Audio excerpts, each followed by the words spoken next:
We are going to do today complex number. बहुत ही simple सा बट अच्छा चैप्टर है। व्हेन आई से सिंपल सा चैप्टर, चैप्टर की अच्छी बात यह है कि अगर इजी क्वेश्चन आया, आई रिपीट, अगर इजी क्वेश्चन आया तो हम आराम से क्वेश्चन कर लेंगे। अगर कहीं डिफ़िकल्ट क्वेश्चन आया, मतलब व्हेन आई से काफ़ी डिफ़िकल्ट, तो हम क्वेश्चन छोड़ देंगे। डिफरेंस समझ रहे हो? तो मेरा टारगेट ये रहता है for mains point of view कि इजी पार्ट में बहुत डेफिनेटली स्ट्रॉन्ग करके जाऊं। ठीक है, जो लोग एडवांस का टारगेट करते हैं उनको इसका डिफिकल्ट पार्ट भी स्ट्रॉन्ग करना है, बट एक नॉर्मल स्टूडेंट को इसका जितना भी हम क्लास के नोट्स के करेंगे ना, अगर उनमें से क्वेश्चन आएगा मेंस में तो कर लेना आराम से। अगर बहुत ज़्यादा डिफिकल्ट लग रहा है तो don't waste your time on this chapter, either practice wise और इन द एग्जाम। तो ये चीज़ बहुत क्लियर हो जाती है किसी भी बच्चे के लिए कि उसे कितना एफर्ट देना है। क्यों? क्योंकि इस चैप्टर का रिलेशन किसी और चैप्टर से नहीं है। कोई और चैप्टर का हल्का सा इसमें आ जाएगा, बट ये चैप्टर अगर तुमको नहीं आता है तो रेस्ट 29 चैप्टर, अगर 30 चैप्टर्स है, रेस्ट 29 चैप्टर्स में you can excel. It is as simple as that. तो इसका मतलब ये नहीं है कि तुमको ये चैप्टर पढ़ना नहीं है। ऑब्वियसली एक क्वेश्चन 100% आएगा, तो वो क्वेश्चन अगर इजी आ गया तो why to leave that. What are complex number? These are numbers. जैसे रियल नंबर्स होते हैं वैसे ही कॉम्प्लेक्स नंबर्स होते हैं। ठीक है, रियल नंबर्स का कॉन्सेप्ट क्या होता है? That can be expressed on number lines. Complex number can not be expressed on number lines. क्यों? क्योंकि वो इमेजिनरी नंबर्स होते हैं। Imaginary, a number of form x plus iy where x and y are real numbers and I, this I is basically I square is equal to -1. To be more specific, अगर मैं लिखूंगा I square is equal to -1 नहीं लिखता मैं I को यहां पे अलग से डिफाइन करता हूं। I is equal to root of -1. This is a better definition. I is equal to root of -1, जिसका स्क्वायर आई स्क्वायर जब होता है तो दैट इज -1, तो is called as a complex number and is denoted by z। z एक डिनोशन है। हमने complex number के लिए z को एज्यूम कर लिया है कि जब मैं कॉम्प्लेक्स नंबर डिनोट करूंगा तो z करूंगा। z is equal to x plus i y, where x and y are real numbers. याद रखना, x and y real number है, z मेरा कॉम्प्लेक्स नंबर है। कुछ लोग इसको इस तरह से भी लिख सकते हैं, z is equal to a plus i b, where a comma b belongs to r। चाहे मैं उसको x प्लस आई वाई के टर्म्स में लिखूं, चाहे मैं उसको a प्लस आई बी के टर्म्स में लिखूं। a कॉमा बी या x and y, what are these? These are my real numbers. z is equal to x plus i y. ठीक है, ये तो डिनोशन हो गया। अगर मैं एग्जाम्पल की तरह देखूं, तो मैं क्या लिख सकता हूं? z is equal to 2 plus 3i लिख सकता हूं, और z is equal to 5 minus 4i, 7 minus 8i। 2 and 3 are real numbers, 5 and minus 4 real numbers, 7 and minus 8 real numbers. तो बेसिकली a एंड b क्या हुआ? 2 and 3, 5 and minus 4, 7 and minus 8। Okay, तो अब अगर x 0 हुआ तो मेरा complex number किस फॉर्म का बना? I Y. It means it is a purely imaginary number. अगर y 0 हो गया तब तो कोई इशू ही नहीं है। अगर कहीं y 0 हो गया तो मेरा कॉन्सेप्ट क्या बन गया? Real number.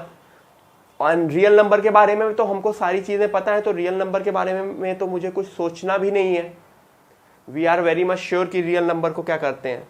तो कॉम्प्लेक्स नंबर के लिए basically y should not be equal to 0, definitely imaginary. अगर y 0 नहीं हुआ तो मेरा complex number is definitely imaginary. मतलब i के साथ कुछ भी आ गया, it means, I repeat, it means it is imaginary. ठीक है, real part of z is x। Basically अगर मैं कि कोई भी कॉम्प्लेक्स नंबर का, जैसे अगर मान लो मैंने z इज इक्वल टू, अगर मैंने z इज इक्वल टू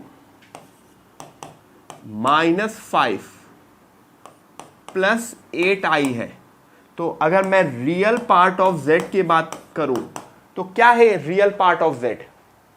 अगर यहां पे real part of z is x, तो मुझको बताओ यहां पे रियल पार्ट ऑफ z क्या है? Yes, -5।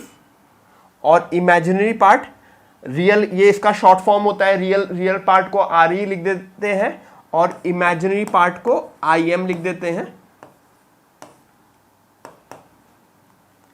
Imaginary part of z is 8। कुछ लोग इमेजिनरी पार्ट ऑफ z को 8i लिखते हैं, लेकिन वो गलत है, इट इज 8। ठीक है, रियल नंबर्स को तो हम रियल नंबर लाइन पे रिप्रेजेंट करते थे। क्यों? क्योंकि क्या रियल नंबर में दो पार्ट होते थे? किसी भी रियल नंबर में दो पार्ट नहीं होते हैं ना, रियल नंबर में तो सिर्फ एक पार्ट होता है, सिंपल सा, तो उसमें कोई इशू ही नहीं है। रियल नंबर में एक ही पार्ट होता है, कोई इशू नहीं है। कॉम्प्लेक्स नंबर में दो पार्ट होते हैं, तो अगर मुझे दो पार्ट वाला नंबर है तो उसको अगर रिप्रेजेंट करना है तो हमको किस तरह से करना पड़ेगा बेसिकली? हाँ, ये तो एग्जांपल है। 2 - 3i का real part of z is 2, imaginary part of z is -3। ठीक है, complex number equals to 0 is both purely real as well as purely imaginary. Basically 0 एक ऐसा नंबर है जिसको तुम रियल नंबर भी बोल सकते हो, इमेजिनरी नंबर भी बोल सकते हो। क्यों? क्योंकि उसके दोनों पार्ट 0 है। तो 0 मतलब अगर कहीं सेंटेंस में ऐसा लिख के आ गया कि a number which is both purely real as well as purely imaginary, तो तुम बाय डिफॉल्ट समझ लोगे what number is that? That number is 0। Iota meaning I is neither positive nor negative. क्यों? ये तो रियल है ही नहीं, ये रियल है नहीं। यहां पे पॉजिटिव एंड निगेटिव का कोई सेंस ही नहीं बनता I के लिए। अगर कोई बोले कि सर -2 - 3i यह पॉजिटिव नंबर है कि निगेटिव नंबर है, कोई बताएगा? It is none. ये ना तो पॉजिटिव है ना निगेटिव है। कोई भी कॉम्प्लेक्स नंबर डिफाइन ही नहीं होता पॉजिटिव निगेटिव। ठीक है, क्योंकि वो रियल लाइफ में एग्जिस्ट ही नहीं करता है। कहां से आया? क्योंकि एक चीज आई थी कि रूट ऑफ -4 डिफाइन ही नहीं होता, लेकिन मैथ्स वाले भी हैं, खुजली होती है, तो उन्होंने क्या किया, इसको क्या करते हैं, root of -1 into root of 4 लिख देते हैं, जिसमें क्या हुआ कि रूट ऑफ -4 से रूट ऑफ 4 निकाल लिया। रूट ऑफ -1 को I लिख देते हैं, क्योंकि जितना इमेजिनरी पार्ट है इंटू 2 लिख देते हैं, तो this becomes 2i। Got it? Obviously ये पॉजिटिव निगेटिव नहीं है, तो किसी भी इनइक्वालिटी में मैं मल्टीप्लाई भी नहीं कर सकता हूं। I can never multiply I। कोई भी कंपैरिजन नहीं हो सकता है किसी भी दो कॉम्प्लेक्स नंबर का। अगर मैं बोलूं 2 + 3i एंड 7 + 8i, इनमें से क्या बड़ा है? विच कॉम्प्लेक्स नंबर इज ग्रेटर? कोई कंपैरिजन नहीं है, कोई भी छोटा नहीं है, कोई भी बड़ा नहीं है। ठीक है, दो complex number can never be compared. Fine. अब इसको रिप्रेजेंट किया जाता है आर्गेंट प्लेन पे। क्यों? क्योंकि दो पार्ट है ना, तो मुझको दो एक्सिस डिफाइन करनी पड़ेंगी to represent is. X axis पे रियल पार्ट ऑफ z आएगा, वाई एक्सिस पे इमेजिनरी पार्ट ऑफ z आएगा। ठीक है, तो अगर 2 - 3i को मुझको आर्गेंट प्लेन पे डिनोट करना है, तो 2, -3 कैसे डिनोट होगा मुझको बताओ? ये होगा 2, -3i। Do you guys agree? इसको अगर मैं डिनोट करना चाहूं तो मैं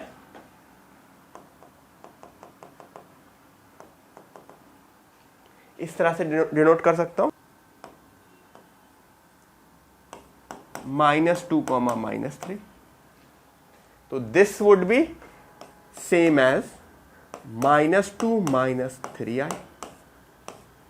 ठीक है, तो ये ओवरऑल कॉन्सेप्ट समझ में आ गया सबको? That's how we represent our complex number on Argand plane. ये रिप्रेजेंटेशन है, जैसे रियल नंबर्स को नंबर लाइन पर रिप्रेजेंट करते हैं, इनको मैं आर्गेंट प्लेन पे रिप्रेजेंट कर सकता हूँ, मेरी मर्जी है। ठीक है, जब मेरा ही सोचा हुआ नंबर है तो मैं उसको चाहे जैसे रिप्रेजेंट करूँ। Got it? z is equal to √5 minus 5i। Find the real part of real part of real part of z and imaginary part of imaginary part of z। Let's see step by step. Real part of z क्या है? √5। ठीक है, अब इसके ऊपर मैंने real part लगाया। Real part of √5 क्या होगा? अगेन √5, उसका again real part gives me √5 only. तो पहला आंसर मेरा √5 ही है। इमेजिनरी पार्ट ऑफ z क्या है? -5,